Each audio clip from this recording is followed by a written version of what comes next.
Iya, oke, puji Tuhan siang hari ini kita kembali dipertemukan untuk belajar firman Tuhan.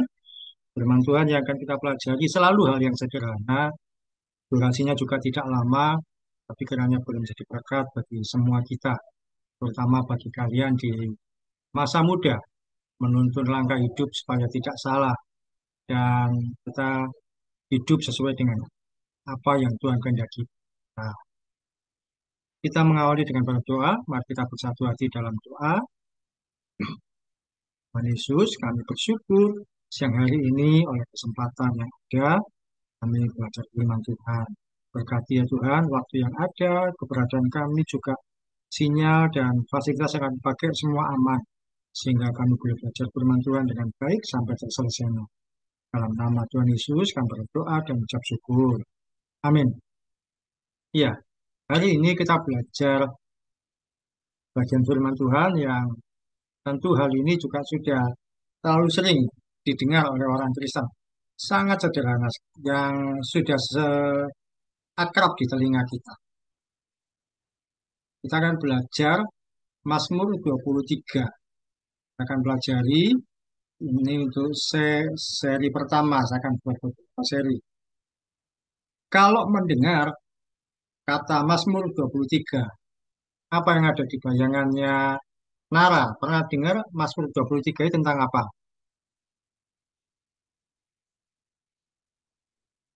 Pernah dengar apa enggak Mazmur 23? Nah, cinta, kalau mendengar Mazmur 23, apa yang dalam pemikiran cinta? Nggak tahu, Pak. Yuk, nggak tahu. Ini, saya kira ini sudah akrab sekali di telinga orang Kristen. Apa Mazmur? Ini saya sampaikan pembukaannya. Mazmur 23 ayat 1. Mazmur Daud. Tuhan adalah gembalaku, takkan kekurangan aku. Nah, ayat ini kan sebenarnya sering sekali kita dengar. Dan ada lagunya. Itu kan diambil dari Mazmur 23. Jadi kalau mendengar kata Mazmur 23, kita mestinya ingat bahwa, oh itu Tuhan gembala. Sama seperti kalau Yohanes 3:16, oh, karena begitu besar kasih Allah kan. Mazmur 23 termasuk ayat yang orang Kristen sukai. Tuhan adalah gembalaku, takkan kekurangan aku. Ini yang akan kita pelajari. Apa maksud dari penulisan bahwa Tuhan adalah gembalaku, takkan kekurangan aku. Ini ditulis oleh Daud. Mazmur itu artinya nyanyian. Nyanyian. Ya. Kalau jadi Daud membuat lagu, membuat nyanyian. Dan dia berkata bahwa Tuhan adalah gembalaku. Tidak akan aku kekurangan. Seri pertama kita pelajari hal ini untuk firman Tuhannya. Pertama, minta tolong Cinta bacakan Matius 6 ayat 33. Matius 6 ayat 33. Tetapi carilah dahulu kerajaan Allah dan kebenarannya, maka semuanya itu akan ditambahkan kepadamu. Ya, firman Tuhan berkata, carilah dahulu kerajaan Allah. Carilah dahulu. Kemudian dilanjutkan, Nara, Mazmur 37 ayat 5. Mazmur 37 ayat 5. Serahkanlah hidupmu kepada Tuhan dan percayalah kepadanya, dan Ia akan bertindak. Ya, di Matius 6, firman Tuhan berkata, carilah dahulu kerajaan Allah. Dan di Mazmur 37, serahkan hidupmu kepada Tuhan. Artinya bahwa yang kita pelajari pertama, utamakan Tuhan dalam segala hal. Jadi Tuhan adalah gembalaku, artinya bahwa dalam hidup ini kita perlu mengutamakan Tuhan dalam segala aktivitas kita. Kita mengutamakan Tuhan. Di Matius 6, cari dahulu kerajaan Allah, Tuhan yang kita utamakan. Di Mazmur 37, kita menyerahkan hidup kita kepada Tuhan. Mengapa? Sebab tanpa Tuhan kita tidak bisa apa-apa. Dan tanpa Tuhan kita bukan siapa-siapa.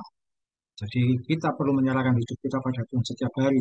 Dan membuat Tuhan itu jadi yang terutama. Utamakan Tuhan. Jadi Tuhan adalah gembala. Dia ada yang di depan. Dialah yang di depan.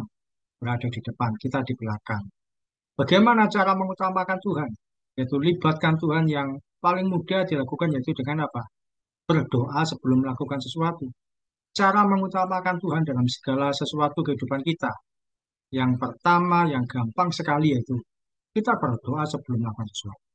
Ketika kita berdoa, berarti kita menyerahkan pada Tuhan. kehidupan kita. Ketika kita berdoa, berarti kita mengutamakan Tuhan. Kita mencari kerajaan Allah. Nah, banyak anak-anak Tuhan yang lupa berdoa, yang menganggap bahwa hidup itu ya biasa-biasa saja. Dijalani dengan rutin, bangun pagi, sekolah, terus pulang, makan, tidur, dan seterusnya. Yang bekerja juga. Tapi kalau kita tidak mengutamakan Tuhan, hidup kita akan ya hanya rutinitas. Bagaimana contohnya sehari-hari kita mengutamakan Tuhan? Yang pertama, contoh yang sehari-hari ya, ketika bangun tidur berdoa. Apakah Nara kalau bangun tidur berdoa juga apa tidak?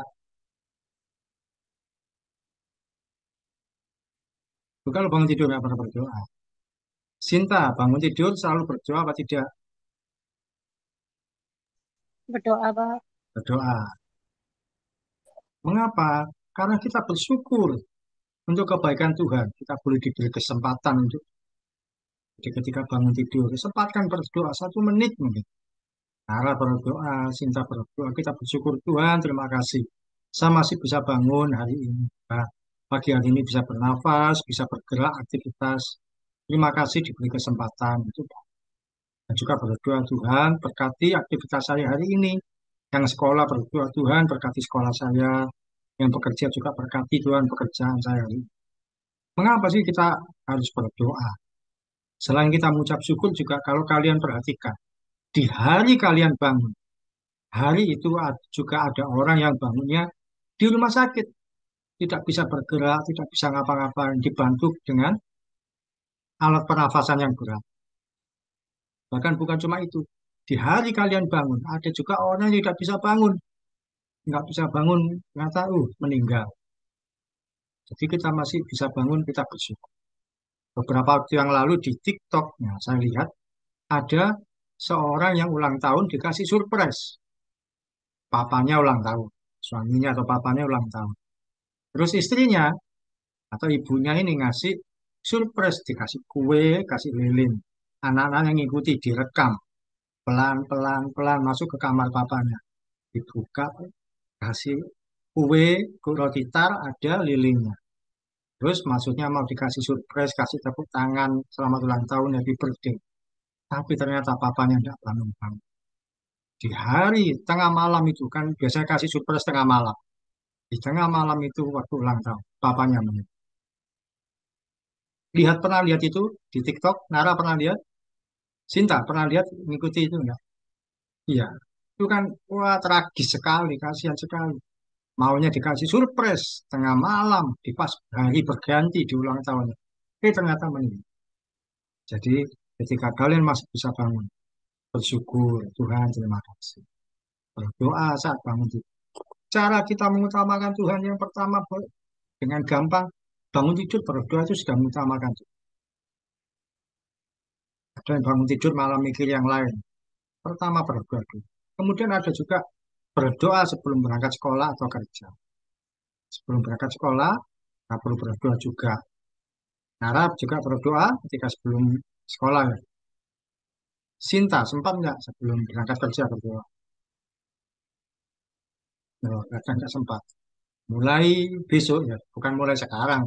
Kan sekarang libur, besok bekerja. Sinta sebelum berangkat bekerja, berdoa. Mengapa? Menyerahkan pada Tuhan aktivitas sepanjang hari itu. Tuhan berkati pekerjaanku hari ini. Atau yang sekolah berkati pelajaranku hari ini. Supaya semua berjalan dengan. Siapa yang menduga tiba-tiba kalian dapat kesulitan? Siapa yang menduga tiba-tiba ada uang yang hilang atau ada nilai yang jelek? Bahkan nggak mau kita menyerahkan pada Tuhan. Supaya hari ini bisa dilalui. Terus juga selain itu, berdoa apa? Mohon penyertaan Tuhan sepanjang perjalanan. Tuhan berkati supaya perjalananku aman ke sekolah, aman perjalananku berangkat ke tempat bekerja. Jangan dikira, oh saya berangkat saya aman kok, jalannya aman. Sekarang orang naik mobil bisa kecelakaan, orang naik motor bisa juga kepleset jatuh, nggak terduga. Oh saya jalan, jalan pun juga tidak terduga, bisa keserempet kendaraan lain atau masuk ke lubang atau apapun lah. Kalau kita nggak berdoa mohon penyertaan Tuhan sepanjang perjalanan. kita akan mengalami situasi yang tidak terduga. Jadi yang pertama, bagaimana kita mengutamakan Tuhan? Kita bisa dengan cara berdoa saat bangun tidur, berdoa sebelum berangkat sekolah atau kerja, juga berdoa sebelum makan. Kalau ini semua pasti kita sebelum makan berdoa. Sinta masih ingat kalau sebelum makan berdoa atau lupa? Ya, Nara juga sebelum makan berdoa. Ya, mengapa kita mengucap syukur atas berkat Tuhan yang kita terima? Makanan sederhana seberapapun ketika kita mengucap syukur jadi nikmat rasanya. Tapi makanan enak, mahal, mewah, kalau kita nggak mengucap syukur, ya kita akan jadi kepikiran. Wah, itu mahal harganya berapa atau nggak enak. Dan sebagainya. Sekarang ini ada rame viral itu, ada seorang artis jual donat, harganya 200.000. Tapi jadi pembicaraan yang nggak baik. Dianggap, mahal harganya. Donat kok sampai 200.000. Terus bungkusnya nggak bagus dan sebagainya. Tahu Sinta berita itu. Ya, artis jual donat, ya tahu ya. Terus direview sama orang lain, sama blogger, kayak vlogger ya. Apa donat kok 200.000 dibungkus kertas biasa lah. Kita berdoa sebelum makan mengucap syukur atas berkat Tuhan yang kita terima seberapapun. Nah, ini gambarnya anak-anak yang sebelum makan. Kita berdoa supaya makanan ini jadi sesuatu yang membuat kita sehat dan kuat secara fisik. Makanan kita berdoakan jadi hal yang sehat bagi kita untuk kita nikmati. Tidak hanya kenyang, tapi jadi sehat. Kadang-kadang kalau kita nggak berdoa, tiba-tiba mungkin nemu kerikil kecil nggak kelihatan, masuk juga. Atau kalau makan nasi bungkusan, mungkin ada sisa staples atau yang lain, ada rambut. Tapi kalau kita berdoa, mungkin ada benda itu, tapi kita tahu jadi terhitung. Itu penting sekali kita melibatkan Tuhan dalam ini untuk hal-hal yang sederhana. Utamakan Tuhan, carilah dahulu kerajaan Allah dan kebenarannya. Juga serahkan hidup kita pada Tuhan sepenuhnya. Kata-kata penguatan dari saya, Tuhan adalah gembala, memberikan kita kesadaran bahwa Dia harus ada di depan dan kita ada di belakang. Dialah yang paling utama dalam kehidupan kita.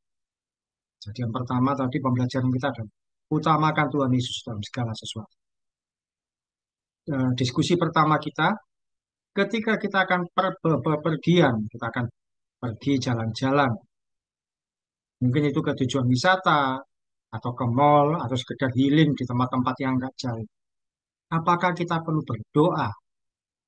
Kalau dia, apa? Kalau menurut Nara, kalau kita mau jalan-jalan ke mall atau ke tempat wisata, apa perlu berdoa menurutmu? Perlu, Kenapa kok harus berdoa? biar selalu aman. Selalu aman. Kalau menurut Sinta, mau jalan-jalan ke tempat wisata atau ke mall yang di Surabaya atau sekedar healing ya sekeliling-keliling kota yang dekat-dekat sini aja, nggak jauh-jauh. Apa perlu berdoa? Perlu, Pak. Kenapa perlu berdoa? Kan cuma jalan-jalan. Biar aman sampai tujuan. Ya, kita pun berdoa dalam segala sesuatu supaya aman di tempat tujuan. Aman itu bukan cuma terhindar dari kecelakaan. Sekarang ini ada banyak situasi nggak terduga, kadang-kadang bisa jadi eh, jalan-jalan ke tempat wisata, ternyata kehilangan barang, HP-nya hilang, dompetnya nggak kebawa, mau bayar makanan, ternyata uangnya nggak ada, lupa dan sebagainya. Kita perlu berdoa supaya semuanya tercukupi oleh Tuhan. Dan kita terhindar dari celaka. Tidak ada situasi-situasi yang membahayakan.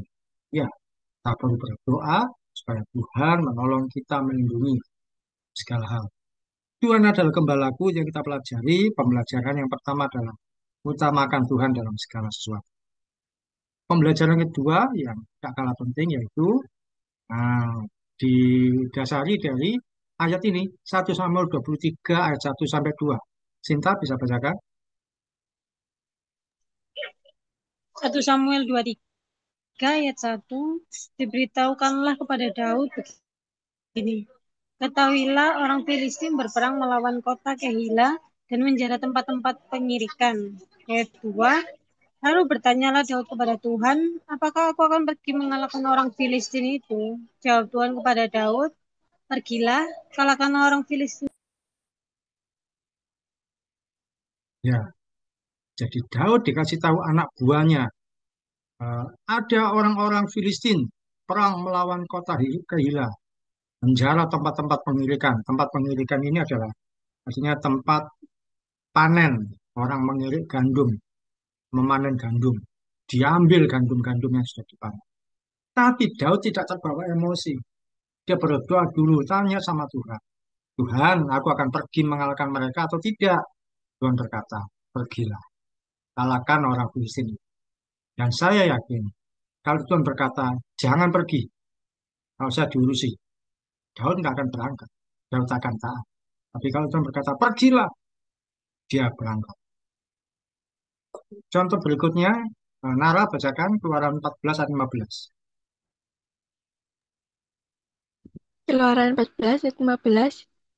Berfirmanlah Tuhan kepada Musa, mengapakah engkau berseru-seru demikian kepadaku? Katakanlah kepada orang Israel supaya mereka berangkat. Ya, waktu itu Musa memimpin bangsa Israel keluar dari tanah Mesir. Mereka keluar dari tanah Mesir, dalam perjalanan tiba-tiba di depan terhalang oleh lautan luas, laut terberau. Nggak tahu harus bagaimana. Ternyata di belakang mereka dikejar oleh tentara Mesir, dipimpin oleh Fir'aun. Dan mereka bingung, maju nggak bisa, mundur ya nggak mungkin. Karena itu Musa berdoa, Tuhan tolong. Dan Tuhan berkata, mengapa engkau berseru demikian? Katakan supaya mereka berangkat. Nah, kita tahu, akhirnya laut di depan itu terbelah jadi dua. Dan bangsa Israel berjalan di depannya, tempat yang kering. Sampai ke batas yang di ujung satunya. Karena berdoa pada Tuhan, minta petunjuk Tuhan, Tuhan menolong. Dalam situasi hidup kita yang remeh, yang sedang, atau yang paling sulit sekalipun, libatkan Tuhan dalam mengambil setiap keputusan, supaya tidak salah melangkah. Jadi pembelajaran kita yang kedua adalah, libatkan Tuhan sebelum menentukan keputusan. Daud sebelum berperang, dia minta melibatkan Tuhan, minta jawaban Tuhan. Musa pun juga minta petunjuk. Kita pun juga ketika menghadapi keputusan yang ringan, yang sedang, atau yang paling sulit, libatkan Tuhan selalu, supaya kita tidak salah melangkah. Misalkan saja, eh, dalam kehidupan sehari-hari ada pilihan-pilihan, kita minta tolong Tuhan, yang mana yang harus saya pilih. Dalam contoh sehari-hari, ini saya berikan contoh, ada gambar uang, koin, logam. Ketika mendapat uang mungkin dari orang lain untuk kita gunakan, jangan terbawa nafsu, berdoa dulu pada Tuhan. Tuhan digunakan untuk apa uang ini? Karena uang itu adalah berkat yang Tuhan titipkan pada kalian, supaya kita tidak sembarangan menggunakan. Misalkan saja ketika berdoa terus dalam hati, simpan dulu satu kali kamu membutuhkan. Sekarang gunakan uang yang ada seperlunya. Mungkin kita simpan, ternyata beberapa hari berikutnya ada keperluan mendesak. Kita bisa gunakan yang kita dapat dari orang. Atau mungkin simpan, supaya kita jangan boros. Atau bisa juga kasih ke orang tua, karena orang tuamu sedang ada kebutuhan. Seperti itu. Jadi ketika dapat uang, jangan buru-buru menghabiskan. Wah, buat ini, buat belanja ini, buat pesan-pesan Shopee. Berdoa dulu, untuk apa Tuhan? Supaya kita tidak salah malah. Jangan sampai akhirnya segala kita segera dapat uang, tapi segera habis juga. Ada kesulitan. Contoh yang lain adalah berdoa ketika akan memilih sekolah atau tempat kuliah. Jika mau sekolah, Tuhan, saya sudah lulus SMP atau lulus SMA. Saya mau kuliah di mana? Saya mau sekolah di mana? Atau ketika akan memilih pekerjaan, Tuhan, saya mau menaruh pekerjaan lowongan lamaran di mana? Jangan sekedar ada lowongan di semua, ingin diikuti semua. Nanti kalau ada semua terpilih, nah kita berdoa yang mana nih? Jadi kita perlu melibatkan Tuhan dalam memilih sekolah atau tempat kuliah atau ketika akan bekerja. Nah, yang utama juga karena kalian perempuan berdoa ketika akan menentukan job. Kita berdoa, Tuhan, yang mana pasangan atau pilihan yang Tuhan mau untuk saya jadi jodoh saya. Mengapa? Supaya kita mendapatkan pasangan yang terbaik menurut kehendak Tuhan. Dan juga supaya kita menjalani hubungan dengan baik dan tidak salah melangkah. Hari-hari ini ada banyak orang-orang yang katanya cinta, katanya senang, katanya suka ya, dengan pasangannya. Tapi ternyata bercerai, berpisah, meninggalkan pasangan. Jadi hati-hati dalam segala situasi termasuk menentukan jodoh, berdoa sama Tuhan. Yang mana yang Tuhan pilihkan untuk saya. Apakah yang ini, apa yang itu. Jangan hanya karena orangnya ganteng, tampan, punya uang. Tapi kita berdoa. Yang mana menurut supaya kita tidak salah melangkah dalam menjalani hidup. Kata-kata penguatan dari saya, ketika kita melibatkan Tuhan, eh, jalan yang selama ini tertutup akan terbuka dengan sendiri. Tapi kalau kita tidak, tapi kalau Tuhan tidak mengendaki, Tuhan pun akan menutup jalan. Kalau kita melibatkan Tuhan, jalan yang selama ini tertutup akan terbuka dengan sendiri. Bahkan kalau Tuhan tidak menghendaki, Tuhan pun akan menutup jalan. Misalkan untuk satu hal yang kita berdoakan, Tuhan menghendaki. Bisa jadi semua sulit, semua nggak bisa. Pada awalnya itu banyak kesulitan. Jalan akan terbuka dengan sendiri. Loh, kok tiba-tiba ada pertolongan. Tapi kalau Tuhan tidak menghendaki, yang semula ada jalan akan tertutup. Dan kita berkata, oh ini bukan kehendak Tuhan.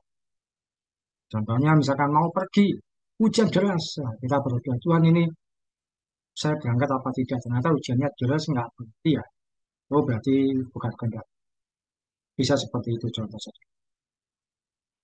Kita melibatkan Tuhan. Jalan yang tertutup akan terbuka. Tapi kalau Tuhan tidak menghendaki, Tuhan tidak. Diskusinya yang kedua, berikan satu contoh yang sederhana boleh, yang biasa atau yang sulit. Sederhana saja. Kamu melibatkan Tuhan dalam membuat keputusan. Nara, bagaimana bisa memberi contoh? Peristiwa apa yang kamu melibatkan Tuhan dalam membuat keputusan? Kamu berdoa dulu sebelum membuat satu keputusan.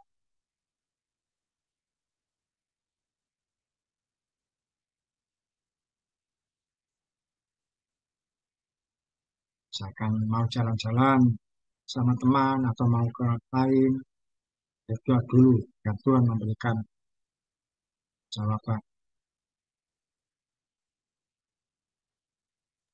Pernah. Apa coba?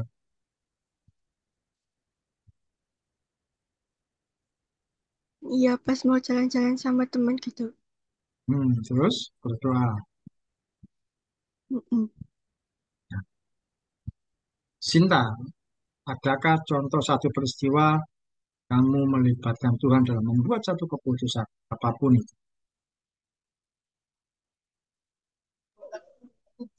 Iya Pak, mau pergi sama teman jalan-jalan, mau pergi jauh. Hmm, Kamu berdoa dulu.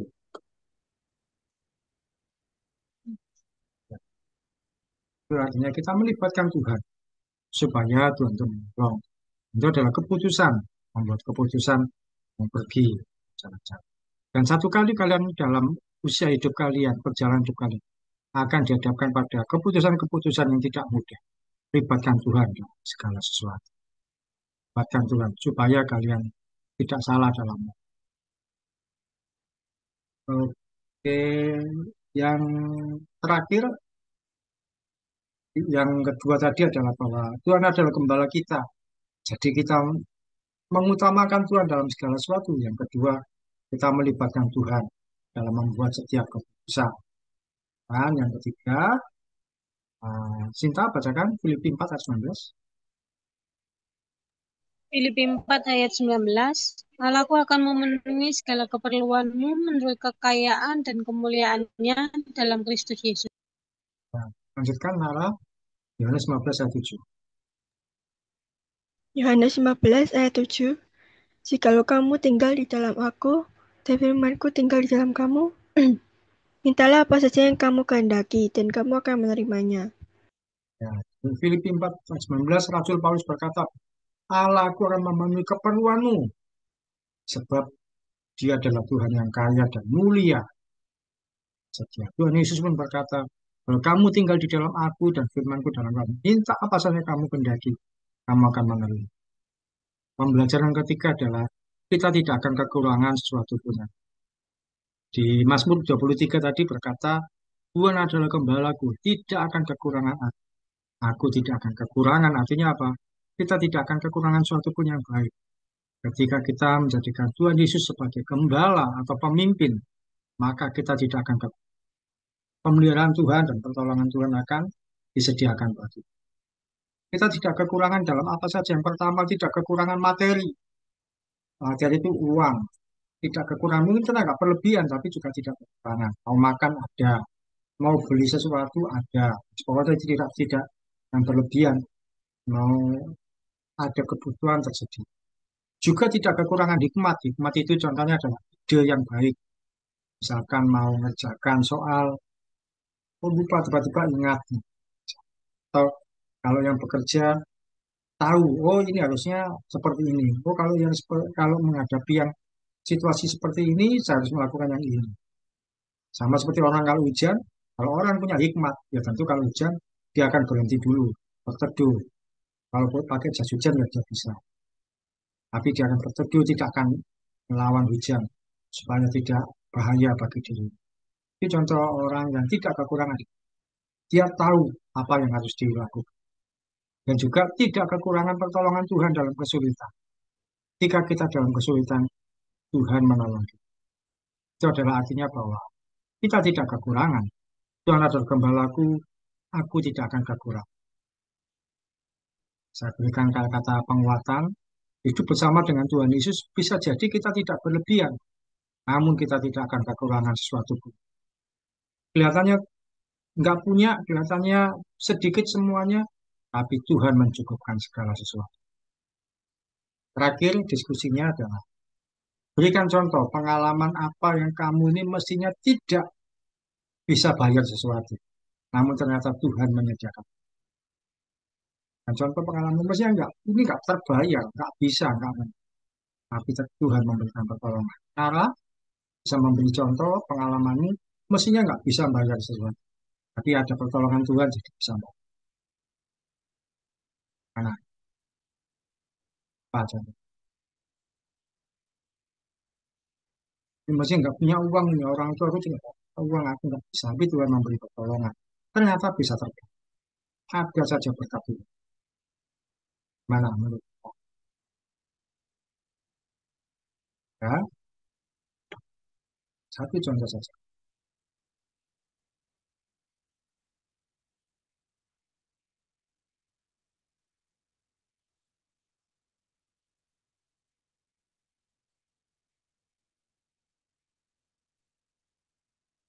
Bisa? Ya? Menemukan contoh. Kalau Sinta, menurut Sinta, ada pengalaman apa yang kamu pernah hadapi? Mestinya itu nggak bisa bayar. Nggak mungkin. Tapi ada pertolongan.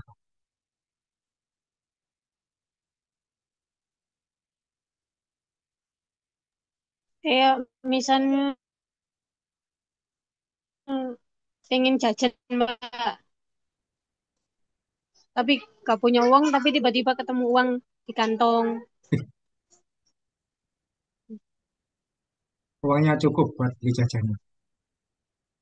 Iya, gak tahu kalau ada uang, nemu Pak. Wah, bisa. Kamu dipanjang sendiri. Ajar. Tuhan yang ngasih uang itu. Nara ada contoh? Nggak ada. Oke. Ya, kita selesaikan jadi yang pertama kita mengutamakan Tuhan dalam segala sesuatu. Itu adalah Tuhan sebagai gembala. Kemudian Tuhan sebagai gembala kita melibatkan Tuhan dalam setiap keputusan hidup. Yang ringan, yang sedang, bahkan yang paling sulit sekali. Kemudian kita tidak akan kekurangan. Tidak akan kekurangan suatu pun yang baik. Bahwa pemeliharaan Tuhan nyata atas kita.